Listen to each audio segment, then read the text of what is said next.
ಈ ಹುರುಗಡಲೆಯನ್ನು ಮನೆಯಲ್ಲೇ ಯಾವ ರೀತಿ ರೆಡಿ ಮಾಡ್ಕೋಬೇಕು ಅನ್ನೋ ವಿಡಿಯೋನ ಆಲ್ರೆಡಿ ನಾನು ಎಕ್ಸ್ಪ್ಲೇನ್ ಮಾಡಿದ್ದೀನಿ ಬಂಧುಗಳೇ.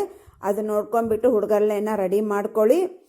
ಈ ಫ್ರೆಶ್ ಆಗಿ ನಾವು ರೆಡಿ ಮಾಡ್ಕೊಂಡಿರುವಂಥ ಹುರುಗಡಲೆಯಿಂದಾನೇ ಘಮಘಮಿಸುವ ಹುರುಗಡಲೆಯಿಂದ ನಾವು ಇವತ್ತು ಚಾಟನ್ನು ರೆಡಿ ಮಾಡ್ಕೊಳ್ಳೋಣ. Welcome to everyone. Govindas Abhiruchi GVR all-round ಚಾನಲ್ಗೆ ನಿಮಗೆಲ್ಲ ಸ್ವಾಗತ. ಈ ಹುರುಗಡಲೆ ಚಾಟ್ ಮಾಡಲಿಕ್ಕೆ ಇಷ್ಟೆಲ್ಲ ಐಟಮ್ ಇದ್ಬಿಟ್ರೆ ನಮ್ಮ ಸೂಪರ್ ಆಗಿರುವಂಥ ಸಖತ್ತಾಗಿರುವಂಥ ಎಕ್ಸಲೆಂಟ್ ಆಗಿರುವಂಥ ಚಾಟ್ ರೆಡಿ ಆಗುತ್ತೆ.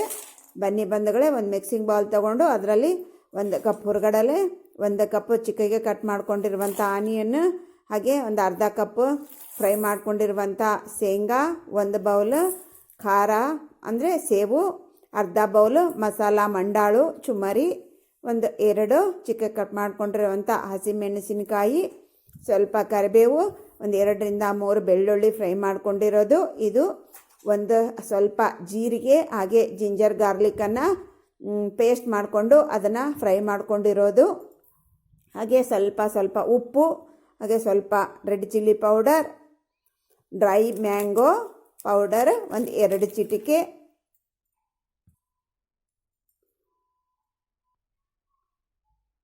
ಚಿಟಿಕೆ, ಚಾಟ್ ಮಸಾಲ,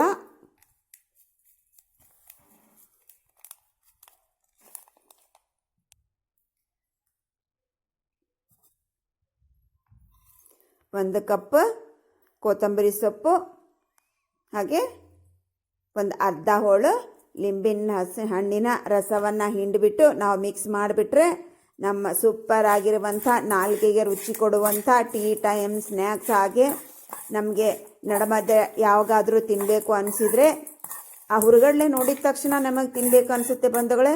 ಹಾಗಾಗಿ ಈ ಥರ ನಾವು ಚಾಟ್ ಮಾಡ್ಕೊಂಡು ತಿಂದರೆ ನಮ್ಮ ನಾಲಿಗೆ ರುಚಿಯನ್ನು ಕೊಡುವುದಲ್ಲದೆ ನಮಗೆ ಆರೋಗ್ಯ ಕೂಡ ಹಿತವಾಗಿರುತ್ತೆ. ಹಾಗಾಗಿ ನೋಡಿ, ನಮಗೆ ದಿನ ಏನು ಸ್ನ್ಯಾಕ್ಸ್ ಮಾಡಬೇಕು ಅಂತ ಆಲೋಚನೆ ಮಾಡೋದು ಬೇಡ ಬಂಧುಗಳೇ.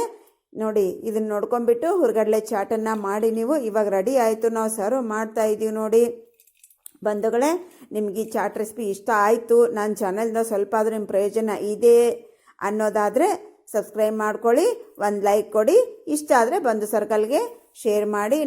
ನಾವು ಒಂದೇ 1 ಕಪ್ ಫ್ರೆಶ್ ಹುರುಗಡಲೆಯಿಂದ, ಘಮಘಮಿಸುವ ಹುರುಗಡಲೆಯಿಂದ ಮಾಡಿರುವಂಥ ನಮ್ಮ ಈ ಚಾಟು ಫುಲ್ಲಾಗಿ ನೋಡಿ ನಮಗೆ 3 ಮಂದಿಗಾಗುತ್ತೆ ಬಂಧುಗಳೇ. ಲೈಟಾಗಿ ತಿಂದರೆ 6 ಮಂದಿಗಾಗುತ್ತೆ ನಮಗೆ. ಅತಿ ಕಡಿಮೆ ಸಮಯದಲ್ಲಿ ಕಡಿಮೆ ಖರ್ಚಿನಲ್ಲಿ ಮಾಡಿರುವಂಥ ಈ ಚಾಟ್ ನಾವು ಮನೆಯಲ್ಲೇ ಯಾವ ರೀತಿ ಮಾಡಬೇಕು ಅನ್ನುವ ರೆಸಿಪಿಯನ್ನು ಎಕ್ಸ್ಪ್ಲೇನ್ ಮಾಡಿದ್ದೀನಿ.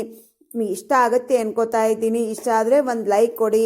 ಇವಾಗ ಟೇಸ್ಟ್ ನೋಡಿ ನಾವು ಹೇಳಿಬಿಡ್ತೀವಿ. ಕೇಳಿದ್ರೆಲ್ಲ ಬಂಧುಗಳೇ ಸೌಂಡ್, ನೀವು ಯಾವ ಥರ ನಾವು ಎಲ್ಲ ಐಟಮ್ ಹಾಕಿ ಮಾಡಿದ್ರು ಕೂಡ ಫ್ರೆಶ್ ಆಗಿರೋದ್ರಿಂದ ನಮ್ಮ ಹುರುಗಡಲೆ ಮನೆಯಲ್ಲೇ ರೆಡಿ ಮಾಡ್ಕೊಂಡಿರೋದ್ರಿಂದ ಅಷ್ಟೊಂದು ಕ್ರಿಸ್ಪಿ ಆಗಿದೆ, ಘಮ ಅಂತ ಇದೆ ಬಂಧುಗಳೇ. ಒಂದು ಸಾರಿ ನೀವು ಮಾಡ್ಕೊಂಡ್ಬಿಟ್ಟು ಹೇಗಿತ್ತು ಅಂತ ಕಮೆಂಟ್ ಸೆಕ್ಷನ್ನಲ್ಲಿ ಕಮೆಂಟ್ ಹಾಕೋದನ್ನು ಮರಿಬೇಡಿ.